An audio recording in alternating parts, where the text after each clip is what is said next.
პრესების ახალ ტალღას თეატრალური უნივერსიტეტის სტუდენტების წინააღმდეგ მხოლოდ ბოლო 48 საათში თეატრალური უნივერსიტეტის სტუდენტებს უწყვეტენ, გახდა ცნობილი რომ უწყვეტენ სტუდენტის სტატუსს, უნივერსიტეტის შენობაში ყოფნის საბაბით ისინი 5,500 ლარი დააჯარიმეს და პროტესტის არსებული ფორმით გაგრძელების შესაძლებლობა შეუზღუდეს.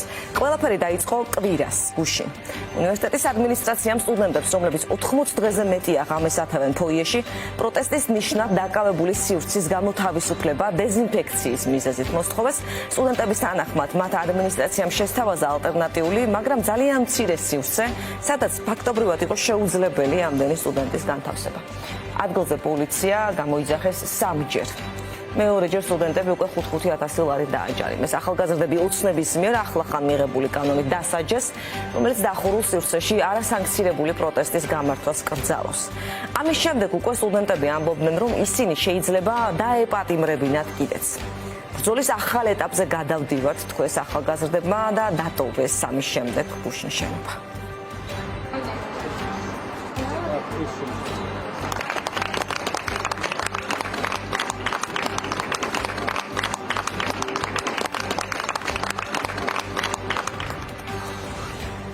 უკვე დღეს სტუდენტებს მიუვიდათ შეტყობინებები, რომ უწყდებათ სტუდენტის სტატუსი, ლაპარაკია დაახლოებით 10 სტუდენტზე, ეს დაუზუსტებელია. ახალგაზრდებისთვის არ განუმარტავთ კონკრეტულად რა ნორმის საფუძველზე უწყობენ მათ სტატუსს. უნივერსიტეტის ადმინისტრაცია, რომელიც მზად არის რომ დარეკოს პოლიციაში, იმ პოლიციაში, რომელიც სასტიკად უსწორდება დღეს მოქალაქეებს და დაგვაჯარიმოს სტუდენტები და შემდგომ პატიმრობის საშიშროების წინაშე დაგვაყენოს, არ მიკვირს, რომ დღეს საერთოდ არ მიკვირს, რომ სტუდენტური სტატუსი შეგვიწყდა პროტესტში მყოფი სტუდენტების ნაწილს. დღის მეორე ნახევარში უკვე ადმინისტრაციამ გაავრცელა Facebook-ზე განცხადება და დაწერა, რომ ეთიკის კომისიის ხდომა ჩატარდა 7 მარტს. აქვე ვკითხულობთ, რომ რექტორის მიერ ბრძანება სტუდენტების სტატუსის შეწყვეტის შესახებ ჯერ არ არის გამოცემული და სტუდენტებს აქვს 3 დღე გასაჩივრებისთვის. წერილობით უნდა მიმართონ მათ რექტორს. რექტორს აქვს 1 თვის ვადა უკვე თითოეული სტუდენტის საქმის განსახილველად და საბოლოო გადაწყვეტილების მისაღებად. ეს განცხადება არ პასუხობს მედიის შემდეგ შეკითხვებს. ზუსტად რამდენ სტუდენტზე მიიღო სტატუსის შეწყვეტის გადაწყვეტილება ეთიკის კომისიამ? რის საფუძველზე შეუწყდათ სტუდენტებს სტატუსი? კონკრეტული წესდებით გათვალისწინებული რომელი ნორმის დარღვევა დაადგინა კომისიამ?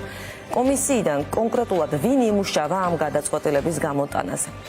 ეთიკის კომისია 7 წევრისგან შედგება, მათ შორის არის უნივერსიტეტის რექტორის მოადგილე, ადმინისტრაციის ხელმძღვანელის მოადგილე, ადმინისტრაციიდან ასევე იურისტი, წარმომადგენელი 3 ფაკულტეტიდან და უნივერსიტეტის სტუდენტური თვითმმართველობიდან.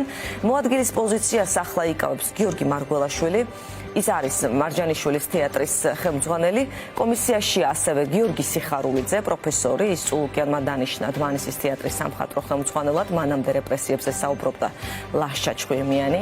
გაგახსენებთ, კომისიაში არის ადმინისტრაციიდან გიორგი ფხაკაძე, ასევე პროფესორები ქეთევან ტრაპაიძე, მერა ბურუშაძე, იურისტი ნათია გოგიჩაიშვილი და სტუდენტური თვითმმართველობიდან თინათინ ასათიანი.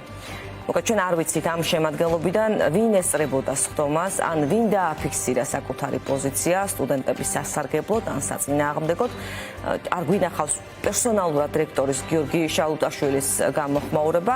მან ფაქტობრივად დაუშვა, რომ სტუდენტები შეეძლო დაეპატიმრებინათ, თუ კი ისინი დარჩებოდნენ შენობაში, წერდნენ ახალგაზრდების მხარდამჭერები და დღეს უკვე მოუწოდებენ რექტორს, რომ დატოვოს მან თანამდებობა. აქვე ვუთხრათ მაყურებელს, ამ წუთებში თეატრალურ უნივერსიტეტთან აქცია მიმდინარეობს სტუდენტების სოლიდარობის ნიშნად და იქ რამდენიმე საინტერესო პლაკატიც აქვთ მიტანილი, მათ შორის მაგალითად ასეთი ჩამონათვალი, რომ აი სანდრო ახმეტელი, პეტრე ოცხელი, თინა გველესიანი გვერდზე მინაწერით 1937 გარიცხულებში და ბოლოს 2025 წლის გვერდით არის მიწერილი თეატრალურის სტუდენტები. ამ ბანერებსაც და ამ აქციიდან ფოტოებსაც ჩვენ ვაჩვენებთ ცოტა ხანში